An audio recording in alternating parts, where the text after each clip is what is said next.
2024 Hamilton County staff meeting. I'm going to ask everybody to introduce themselves on the dais. Christy Rischel, Assistant Clerk. Leslie Hervey, Clerk to the Board. Stephanie Summerall Dumas, Commissioner. Good afternoon. I'm County Commissioner Denise Treehouse. Jeff Aludo, County Administrator. Charlie Annis, Prosecutor's Office. And I'm Hamilton County Commission President Alicia Reese. We've got one item on the agenda today, but a very important item, Hamilton County Housing Strategy. And we have our Regional Planning Commission presenting today. Hi, Madam President. How are you today? Yeah, awesome. Good. Welcome. Yes, my name's Steve Johns. I'm the Assistant Director of Hamilton County Planning and Development. I also act as the Executive Secretary for the Regional Planning Commission. So excited to get to talk to you today about our housing strategy that we've been working on. I know this is a very important topic to the Commission and the county overall. So I wanted to thank you for the opportunity to bring this forward. I did want to thank the members of the Regional Planning Commission for all their work in guiding this effort. It's been about a year almost that we've been working on this, so we're excited again to be able to present this. And the staff that's been working on this, the Community Planning Division is here, so it's without their help that this would not be possible. So I wanted to thank them as well for getting this work done. We have a presentation that I'll walk you through. But while we're getting that pulled up, I just wanted to say a few words about the Regional Planning Commission. For a long time, things that you've seen from the Regional Planning Commission have been what we call current planning. Things like zoning cases, maybe a thoroughfare plan update may have come through here a couple of years ago, probably. But back when I first started working for the county, back around 2000, the Regional Planning Commission was very active in what ORC asked it to do to look at the issues of the day in planning and come up with studies that can help inform decision makers about what to do on those particular issues. So we're trying to get back to that time where the Regional Planning Commission can be active in that space and start to bring forth things of importance to try to help where we can, knowing that you guys have a lot on your plates and that the Regional Planning Commission and the staff that supports it could be helpful in moving issues forward. So that's what brings us here today.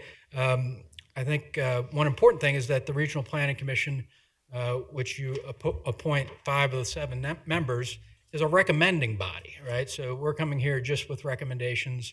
In fact, they're very interested in getting your feedback on this plan. They agreed to present it to you, that the time was right, but they haven't adopted anything. They're waiting for your input before they move to adoption. So I'll move to the next slide. And just to say that this is no news, we know that housing affordability is a big problem in Hamilton County and across the nation, to be true. And so we've been focusing on this. I think the studies started probably 2019 or so. We started hearing about this problem, and now we are doing things. We've been doing a lot of things to address this issue. The county has had a vigorous response. We know that the historic ARPA investments in affordable housing, over $33 million attributed to trying to work on this crisis through the ARPA funds. We know that we have other federal funds. We talked just 2 weeks ago about the home ARP funds that are used for specific populations, but can still be in that space to address the housing crisis. And also we have our usual HUD funds, our home funds that we use about $1.3 million annually on affordable housing projects, ranging from Habitat for Humanity projects all the way to Wayne Lofts you see here in Woodlawn, a low-income housing tax credit project, which we don't see all that many in the county outside of the city of Cincinnati. So we know that we're doing a lot. You guys are doing a lot, but there's always more to be done on this issue. The magnitude of it is just so great.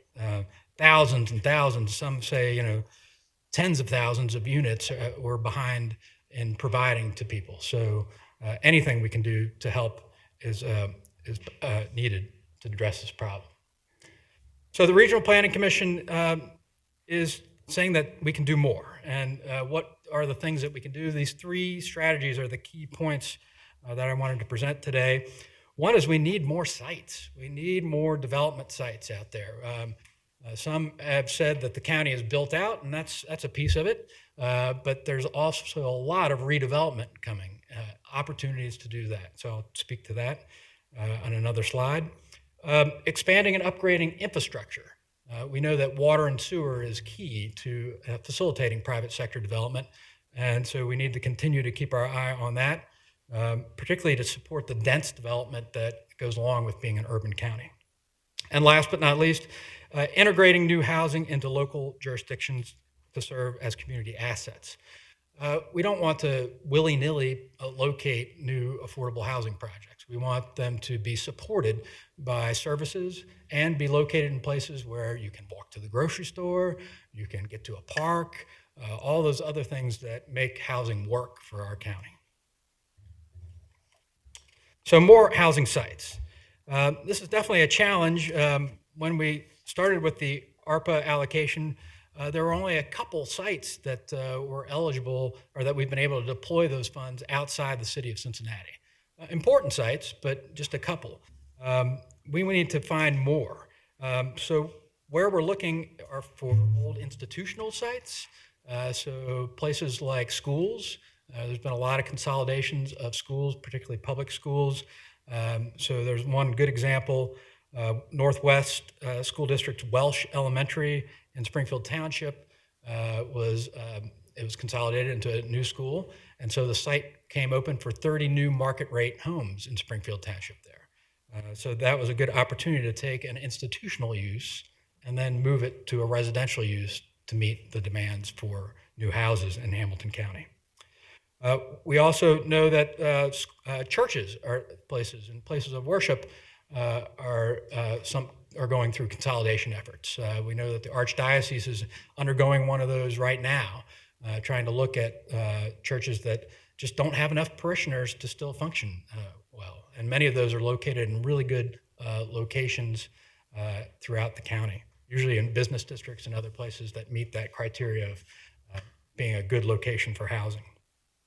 And then we know that office and retail uses are also being converted. We know that the pandemic really stressed the office market, and we've seen some really cool conversions of those uses. One in Springdale that is located near Tri-County Mall has been converted, and just recently you helped pass a tax abatement for one in Sims Township that is being converted up on Fields Erdel Road area. So those kind of things are more and more coming into the fore to being opportunities to change the use type from office and retail into housing. You may have even heard of that proposal at Tri-County Mall itself, where close to 1,000 units were going to be produced up there. That they've run into some headwinds with the current interest rates, but those kind of transformations are still possible in the county. Infrastructure is another piece that I mentioned, and as the Regional Planning Commission was developing this plan, 2 large infrastructure improvements you guys passed. One was a funded sewer expansion in Anderson Township's Angkor area. That was a over $7 million project to help expand infrastructure that's going to be needed to grow that area of the county. Some people, when I show this little map, you can see the line right through the middle. On the right side is Claremont County, and you can see there's a bunch of homes there. And on the left side is Hamilton County and Anderson Township, and a lot of that is not developed, and kind of a leapfrog piece that planners don't like to see. We want to use our infrastructure wisely, and it doesn't take just roads, but it also takes sewer and water. The other one that comes to mind is the sewer expansion near Miamitown in Whitewater Township, a $5 million project that you approved, and that was, I believe, using ARPA money, and that is right near an interchange, right, an interstate interchange, I-74 right there. So an area that has a lot less development and housing than you would expect for being located somewhere like that. And the Regional Planning Commission recognizes that it's a challenge to balance the maintenance of existing sewers and infrastructure, consent decree requirements, and trying to expand a system. So we recognize that this must be a measured way to help with the housing problem, but an important one. And the other piece is community support. And I've really spoken to most of this already, that having the right partners, having the right location, having the right support services is critical to having new housing be successful.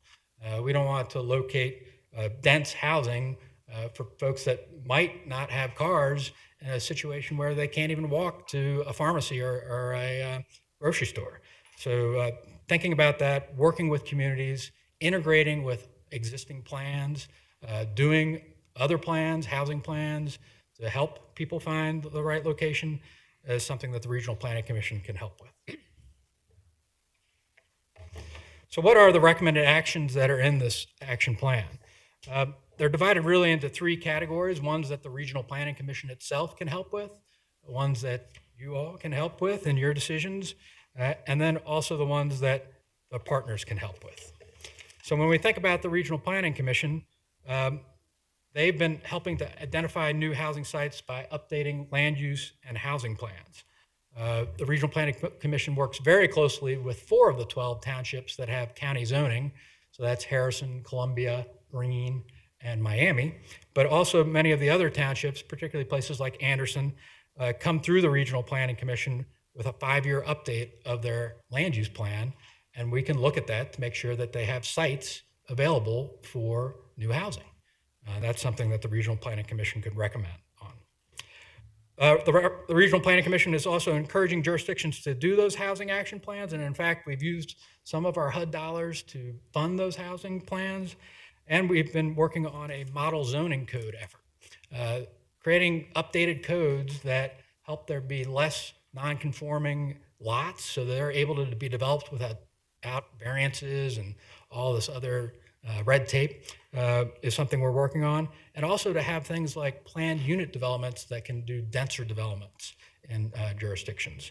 We're right now working in Fairfax and North Bend on updating their model zoning codes, and have a queue of others that are looking to take advantage of that service. When it comes to the County Commission, I kind of alluded to it. Your decisions about MSD and their expansions of infrastructure, your decisions about how we spend our HUD dollars when we come to you with our annual action plans are critical to addressing this issue. Places up at the state need our influence. The Ohio Housing Finance Agency, they do a plan every year, and we have the ability to weigh in on how we can get our fair share of dollars from that funding mechanism. And just our other folks that we contribute money or can influence, the money that Cincinnati Development Fund has from the ARPA funds, we have gave them some guidance about how to use those funds. So clearly you have a role in where and how those dollars are moved out and to address the affordable housing issue. And things like the Port Authority, who have a lot of property under their jurisdiction. Again, something that you all weigh in on, fund, and can continue to influence. So we'd like to thank you again for this opportunity to bring forth our recommendations, and are very interested in trying to hear what else we can include and get your feedback on it. So thank you very much. Thank you. Thank you for your presentation. I appreciate it. One of the things and we may be doing it and just probably need to talk more about it.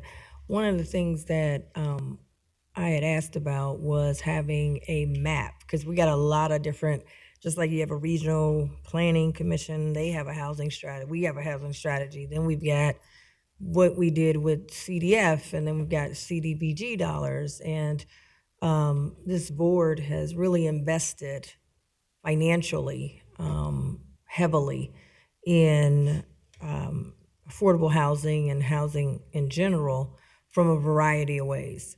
And so wanting to try to keep, we've got a lot of ribbon cuttings. We cut over here, we cut over there, we were over in this, just somehow that a person could go to our website and see the impact that we're having on housing.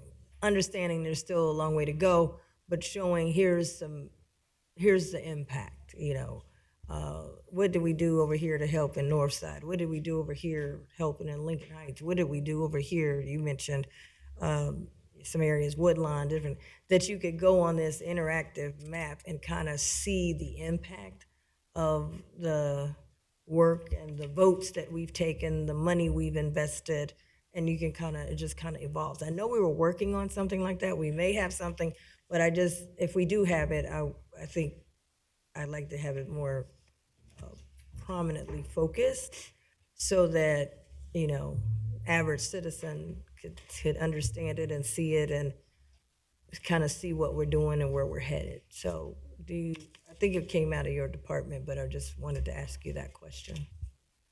Yes, Madam President. So we've been working on things like that, but I don't think they actually told that full picture that you want. So there's still work to be done on making sure that the complete story is shown in those maps. Yes, Mr. Aludo, thank you. There was, per the board's request, there was what we called, not necessarily planning, but an economic development map that included things like our investments in affordable housing, where we did enterprise zones, CRAs, any kind of board interaction on a development perspective that we had put together that was run under our economic development efforts. So we have that. We can republicize that. We'll make sure to coordinate with Steve on that. When we lost our economic development staffer about a year ago, that the updating of that fell behind a little bit. Now that we've replaced that position, one of the goals is to get that back updated. So we'll coordinate with Steve and his staff, and then schedule that for another update to the board and the staff meeting here coming up as we get it updated completely and get it back on as a focal point on the county's website. Yeah, I think that would be great to show that. But I still think because there's so much focus on housing in general, I know the economic development, we're doing a ton of things as well. But if it was something we had voted last year on, all this money we put, the $40 million toward affordable housing. I didn't include the CDBG dollars that we put toward affordable housing. And I remember someone came down and testified, you guys got to start doing something on affordable housing. And I remember at that time we said, hey, we need to have something, because I think before we put the $40 million, we were just doing CDBG dollars, which is important, but that's a much smaller amount than this $40 million.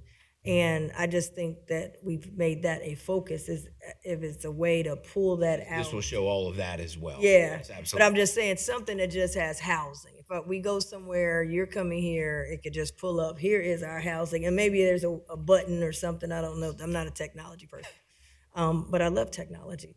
But something that when you come here, you could pull up, here's what we're doing. Like today, you would say, hey, we're doing the regional strategy, but let me pull up the map right now. Here's what we're doing so far. Here's where CDBG dollars have gone, and it's a little button, and here's where we've done these projects. We were gap fillers or whatever, and we've done it through CDF, because I think we've just done a lot, and I just think it'd be kind of easier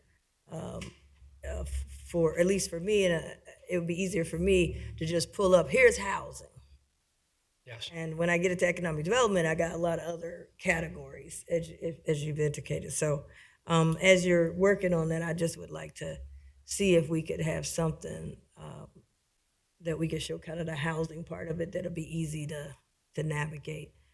I had another question on, you mentioned that, find my notes here, more housing sites, and you said we're limited, or was it we have been limited or we are limited currently? We're, Madam President, we're having trouble finding those sites of scale, like for new development, particularly in our existing communities, where some of them have not seen new housing in decades.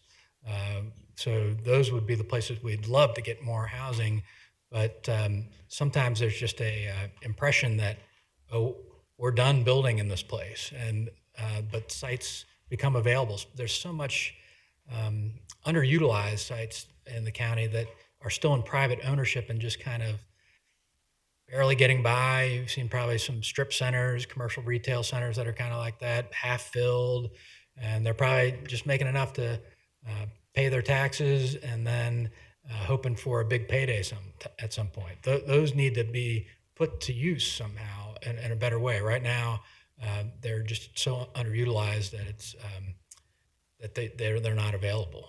So we're looking for places that just haven't seen, so like a Mount Healthy per se, you know, they just have not seen a lot of new housing development in a long, long time. And so trying to find the sites that developers would want to get a hold of and build housing is a tricky business sometimes. And then you highlighted some of your partners in this. Yes. Is the land bank a part of that? You So were saying we're having a hard time finding, you know, we've got, so I don't know what's, you know, the actual, everything in the land bank, but I'm just saying, are they a part of this as well? they're definitely a partner we need to include. And I think of them as being under the Port Authority umbrella is how we would interact with them. And, but, you know, if you think about lack of sites and an agency that holds land, Right. that seems like that would make sense to try to address that need of finding new sites. Right. Okay. So that would be, you asked me a recommendation. That's the one I'd like to see them more involved, Yes. a part of this, because the land bank does have quite a bit of land, and then outside of their land bank, they've got other properties, et cetera. We have a lot of properties that I've seen that have, because they had there was demolition money available, so there was acquiring sites, demolishing different things, and I don't know if those could be places for housing at some point.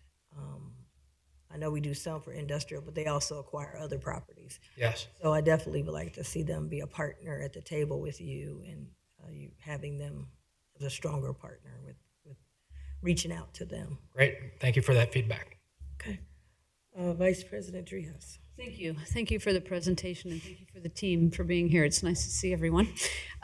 So before I ask any questions, I just want to be clear that the jurisdiction of the Regional Planning Commission is outside the city of Cincinnati. That's correct. So is it all 48 jurisdictions outside the city? So it's a complicated answer. So the zoning piece, the folks that are under county zoning, were those 4 townships that I mentioned. And then all the townships, their subdivision activity come through the Regional Planning Commission. The piece that includes everybody, including the city of Cincinnati, is the Planning Partnership. It's an initiative of the Regional Planning Commission, and it's to promote good planning throughout the county. So there's no, quote, jurisdiction there. It's a voluntary action that keeps everyone working together to try to find ways to do good planning in the county.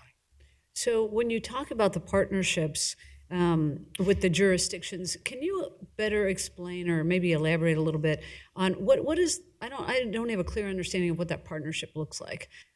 So who is initiating the idea related to a property being converted into or being rehabbed into affordable housing or some kind of housing in the county? Is that a function of the Planning Commission, or is the community saying to the Planning Commission, here's our idea, here's the property we're talking about, and then the Planning Commission weighs in?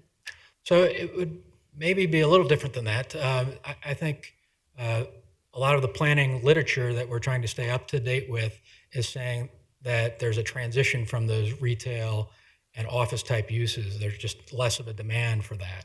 You can think of Amazon for the reason for the retail one. Sometimes people are only thinking about jurisdictions are only thinking about what a property is currently zoned. So it might be zoned retail, and they're thinking, how do we get another retail use in there? So I think as part of the planning partnership piece of the Regional Planning Commission, we're trying to promote the idea that those jurisdictions should perhaps think a little differently, like when they're doing the housing action plan, identify an underutilized or vacant retail use and say, oh, that could be something entirely different that we never thought of. We might have to go through a planning and then a rezoning process to get there. And so we're trying to seed that idea a bit in those jurisdictions that have their own home rule, their own zoning. So I think we're trying to help support and say that there's some different possibilities out there. So the interface with then the community partners is a kind of a back and forth. If you all identify a property in Silverton, Yes. and you say, "Oh my gosh, what a great opportunity for housing," even whether it's zoned correctly or not, then what do? You communicate with the mayor and the council members about. We usually do that through a formal planning process. So Silverton's a great example. We did a housing action plan for Silverton, and that's exactly what happened during that process. We said, what's going on with this use? Nobody's using it currently, or it's vacant. Would that be a good opportunity? And there was a dialogue with the jurisdiction to uncover if that is a good idea for their particular situation. So how many communities have you been in where you're conducting this housing plan? I believe we're up to 7 or 8, yes. Okay. I guess that's what I'm getting at. Kind of structurally, how does this work when you have this collaboration and partnership? So there's a housing plan initiated, and then you move into the communities with those housing plans in partnership with the communities. Right, and part of that would be updating them about the resources available to perhaps take action on those sites. So all like the community revitalization grant, our home dollars, the home dollars that community development oversees. So that's where we start to have that additional dialogue to say, oh, did you know about the ARPA money that the county has at CDF? Sometimes decision makers at some of our jurisdictions aren't fully aware of these opportunities. So there becomes the ability to make a project that maybe looks like it would never go. All of a sudden, there's the funding stack that can make that actually come to reality. Yeah, better time than ever than now, right, to do Yes. these housing plans. Yeah, Yes. because we've got more resources available than we've ever These are had. complicated projects, though. So a lot of times, some of our smaller jurisdictions need help from either the Regional Planning Commission or the providers of affordable housing out there that understand the mechanics of how to make a project happen. Okay. I just wish it were more than 7. I guess you're moving, though, more aggressively than you have in the past. Well, we had a big burst of it around the COVID era when people had the time to kind of step back and plan. And we'd love to see more. Yeah, okay. So my recommendation would be to do more. Because I think the communities would really benefit from all of the knowledge and information that that the county has related to, as you say, some of the strategic planning and also actually putting these things into practice, because we've got more dollars available than we ever have. So love the idea of creating a larger ecosystem for that. So lastly, and I'm, as an aside, we had a presentation from LISC, I don't know how many years ago that was, and they talked about this number, you referenced it, the 40,000 shortfall that we have in the county for affordable housing. We, since then, have been chipping away at that number. The city has been chipping away at that number.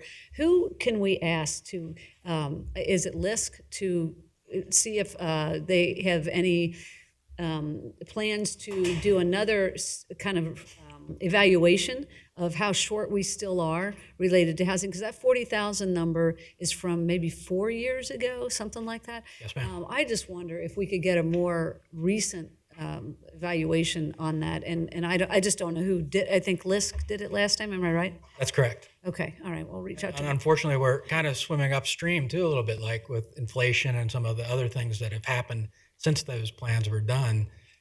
The problem is still, I mean, of a great magnitude, yes. Okay, one last thing. So when you talked about the recommendations in the report, are there very specific recommendations that you are bringing to us as action items? I would say specific would probably not be the right word for that. They're fairly general, like the idea of try to invest more in expansion of the sewer system, right? I mean, where it makes sense. And you know, planners being planners, we might be saying, is there a plan for that expansion? Does MSD know what the next project's going to be? Do you all have an idea of where you want the next expansion or money to be sent toward that? So I don't think we have as specific as you probably perhaps want or are saying right now. Well, I was just looking for it, and I was like, "Oh, wait a minute, where are the recommendations?" And so there, and I know this is a dialogue, right? We're Yes. kind of going back and forth with the Regional Planning Commission. So, and I appreciate that, honestly. I mean, it's a way to get to concrete recommendations, perhaps, or not. But yeah, okay. So, just I didn't know if I was missing that piece or if it isn't, as you say, as specific as all that. Right. I would say it's not as specific as Okay. perhaps. Thank you. Yep. Appreciate it. Thank you, Commissioner Dumas. Thank you for the presentation. Just a question for me on the Wayne Lofts. I've gone through, past there several times. What was our role as a county? What did we contribute to that? So we used our home funds for that. They applied through a RFP process for our home dollars, that 1.3 million we get every year, and they were one of the few. We see a lot of funding for more scattered site development, like we've done several in Lincoln Heights, where it's individual homes, and then we've done several in Laughlin and West College Hill as well, but they're more of the habitat single-family homes. So I think that project scored well, because I believe it's 50 or some units. So it's yeah. yes. And so we definitely love to see more of that type of project in the county. Okay. Just a couple other comments. You said the strategy is you're not able to find sites, and I'm a little surprised at that. I can speak as it relates to Lincoln Heights. There are many, many sites there. I know we had a list of sites, and you think there's a home on there, and it's been demolished or whatever. And in addition, there are many churches, as you spoke about. There are many churches in Lincoln Heights, and many of the churches, I've said before, have many parcels of land.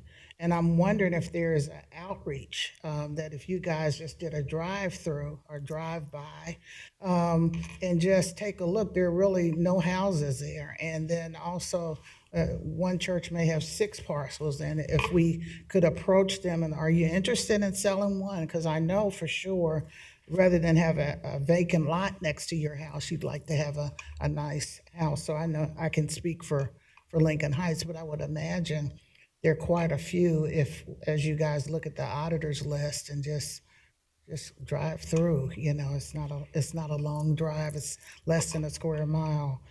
So I would recommend that. We actually had an auction for some of the empty vacant lands, and we had because you, as village manager, when I come down here and no one bid on the land, I remember getting 5 parcels for $33. We were the last ones to bid. And so we put them all up for our residents to bid on, and we must have had 25 parcels, and 2 people came in and got a few of the parcels. But there are many parcels there, and rather than building a home here or apartment house here, to kind of build up that whole area. And I'm sure there are other entities that have some vacant ones. Let's see. Oh, infrastructure. It's always, I would imagine it's much better to have the infrastructure already built in. And so what I wanted to add on is those vacant land, the vacant land that I talked about already has the infrastructure underneath. And so that would make building and development a little quicker. So you might want to look at that. So, okay. Yes, ma'am. Thank you. So if I could address the piece on sites, there's that issue of control, right? So sometimes we've seen, as we've studied things, how the city of Cincinnati has things like community development corporations that can hire a realtor and then work with a church that might be ready to sell some of its property. That's that kind of missing link right now for the county. We don't have someone that we can go to as the county, whereas maybe the village could do it, to actually take that next step. We would be, in our role as planners, a little reluctant to go and try to make an offer for property. And so that gets back to like a village like Lincoln Heights, that capacity issue that keeps coming up for us as well. Who in the village is going to be that person that is coordinating with a realtor or something to make these projects happen. So it's just one of those riddles that we're still trying to figure out. They have now a development company that they've organized out there, and I would think maybe they could be helpful with that, and also the Port Authority, I would think. So, thank you for that. That's all Thank you. I have. Yes, Vice President Drew. So this idea that some of the jurisdictions outside the city don't have CDCs, like so many of the neighborhoods inside the city have, and it's to their great advantage that they've got these CDCs, because as you say, there's someone that's on point doing this, right? And they're the automatic partner, and you know who the person is. So I had a conversation with Liz Bloom not so long ago about this idea that couldn't we form like a CDC that the 48 jurisdictions in the county, if they wanted to, could utilize to function like a CDC, but they wouldn't be as time intensive as some of the CDCs. Like Walnut Hills has a great CDC, right? I mean, so many of our communities do, but the communities that are smaller that have limited capacity could enlist the help of this organization to kind of do some of the work a CDC would normally do at a lower price and with less time invested because that's the problem in some of these places. They don't have the capacity to have somebody on staff full time to do that kind of work. So I just offer that. I don't know if that launched, and I don't remember the name of it, but it was just a number of years ago that I talked to her about this very concept of not building capacity, but also providing them with this kind of the lens that you have, the planning lens, to think about their community differently and look at properties differently. And as you know, and as has been stated, the Port Authority does some of this on a big scale. The Land Bank is doing some of it on a small scale. So, and we've provided funding for site development for the port. So there is some investment coming from the county for this very kind of work, both on the commercial side and the residential side. But this planning piece, I would encourage you to look into that, because I'll try to reach out also and get more specific information. Perfect. Thank you. Thank you. Thank you. Yes, Commissioner I just wanted to make one other comment.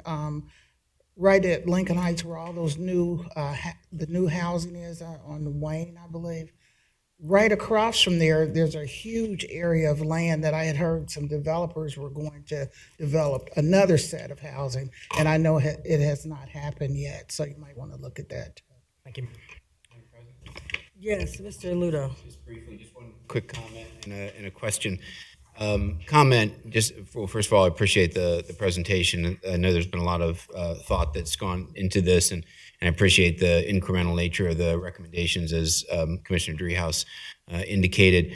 I think one of the things the board's going to want to think about as we move forward in what is a critical issue and problem for the county, alongside another critical issue and problem, which is our consent decree with the Metropolitan Sewer District. And I think what Steve has brought up highlights that constant tension between expanding the system and keeping rates low and complying with the consent decree, et cetera. And neither of those issues are going to go away. This problem is not going away. The consent decree is likely going to be with us for a while. So I think this is a great recommendation, I think, because if nothing else at this point, it is a reminder to the county, the administration, the board, that as we move forward with our MSD discussions, to recognize that we've got to figure out how to keep both those balls in the air. How do we keep rates affordable? How do we comply with the consent decree? And at the same time, how do we not lose sight of the need to continue to grow the county? Because both of those things have to happen. And you hear both sides of that, where people are saying, "Oh, you can't do expansion because you have the consent decree," and at the same time, you hear people saying, "Well, you just have to expand the system." And both of them we have to figure out a way to make both of those happen. And it's not going to be easy, but that's something I think as we move forward with our consent decree planning. And I'm not saying just this year, I'm saying long term, over the next 5, 10, 15, 20 years, figuring out how we integrate both of those ideas. So just a general comment on that. More of a question though, Steve, as you guys went through this work, anything you can say about as RPC took a look at this, we know about the affordable housing issue, and that's been front and center. Lisk has talked about that. Any thoughts of the Regional Planning Commission on just the broader spectrum of housing in the county, all the way from affordable to market rate to executive housing? I mean, I think any community wants to have a broad mix of that and recognize that there's movement between those, that as you keep people local and keep people in a community, you want to have broad options for them to start off in, gravitate to over time. We've heard a lot about the 40,000 gap in affordable housing. Any similar information out there in terms of gaps in multifamily housing, gaps in market rate housing? Any thoughts on that? Sure. Thank you. So the plan was meant to have a little bit of that frame on it, that the idea that if we create more supply of housing in general, you will create, and if demand stays the same, economics would say that prices would come down or stabilize. So that is part of, like, it's housing and everywhere, you know, I mean, and of all types, you know, but particularly, I think I brought up the Mount Healthy example. We're really looking for those places that have not seen new housing. So there is a place for a starter home, or a new house where new people come into a community. I think that would be very important. So yeah, it's kind of the all of the above answer, that by creating new housing in the county, then we're having folks move up perhaps. And then there's more of what the planners and Lisk and others have called the naturally occurring affordable housing that the older housing stock becomes. So it kind of addresses both issues. Folks in the county can find new housing by promoting market rate housing, like those 30 units I was talking about on Welsh Elementary site. And then as folks move up, there'll be more houses available that are more affordable to more people. Thank you. I wanted to also note, I guess this is the plan that you gave us. Yes, ma'am. That was a portion of it. I broke it in half. But there are a couple things in this plan. First of all, the headline page, the title page, says Hamilton County Housing Action Plan. And then under it says, a supply side strategy in response to the affordable housing crisis. And it seems like that was kind of the focus in terms of the crisis. Now, there are different levels of affordability. Yes. I always say that, you know, we can't have people lose the house they have, and we forget about that. And then we're saying we got to get some new houses because we got people who are out there who are not in a house. We kind of have to do both. But I do want to emphasize, I know we're talking about the sewer, and you know, if you make the rates unaffordable, for sewer rates, if you tax them out the place because the property taxes done went up, it doesn't matter if you keep building new stuff, because now we have priced the people out of Hamilton County. So it has to be a balance. And I know it's a lot of focus on, if we get this new sewer and we do this new sewer and all that, people struggling trying to pay the bills they got now. So I want to make sure that we're looking at all other options and not putting it just on the sewer. I think Mr. Lua brings up a good point. As we looking at the consent decree, we now need to look beyond just the consent decree, but how does that, whatever we're going to do and agree to, how does that impact new housing, and try to make that stretch. But in this report, it goes on to an area called infrastructure. And according to what they have written here, there is a common belief that there is no more developable land in Hamilton County.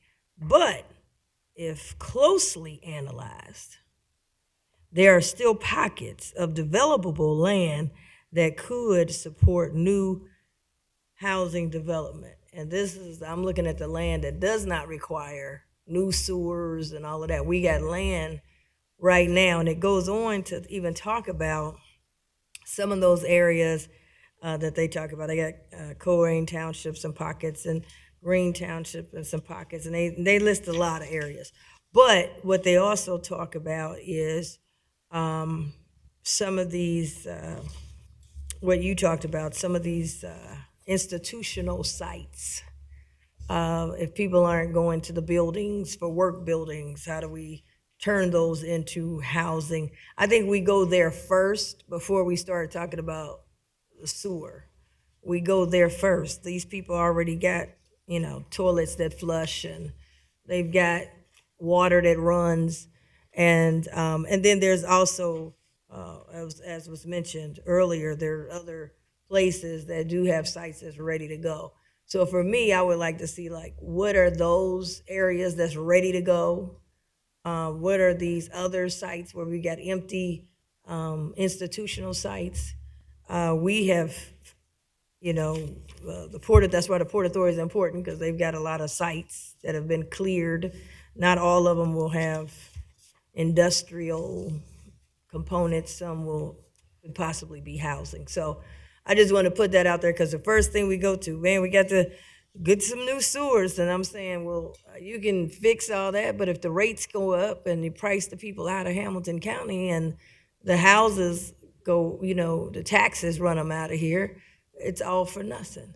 So affordability is a mix, and I just want to have that in that, maybe that report, to keep the mix of the balance of, what's out there before we have to go that route on sewers. And I'm not saying we don't look at that, but just, are there other things that's already ready to go and doesn't require that type of investment?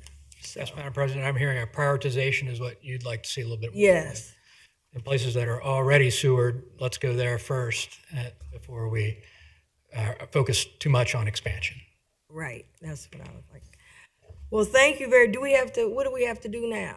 This was great. So we'll take this input back, and if you have further input, please let us know to the Regional Planning Commission.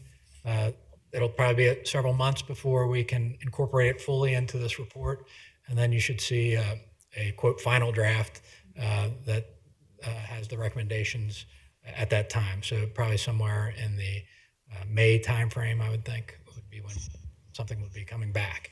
And I think Mr. Ludo and Commissioner Driehaus mentioned it. It could be that we do some iterations here. I mean, it's meant to be a dialogue. So we come back with refined recommendations to another staff meeting like this, and have another round of dialogue to see if we're all on the same page. Yeah, I think that would be good, and then we might have more input from that. Great. Okay. Thank you so much. Thank you, team. Appreciate it. All right, there's no further business. I make a motion to adjourn. Second. Commissioner Reese? Yes. Commissioner Driehaus? Yes. Commissioner Summer Dumas? Yes.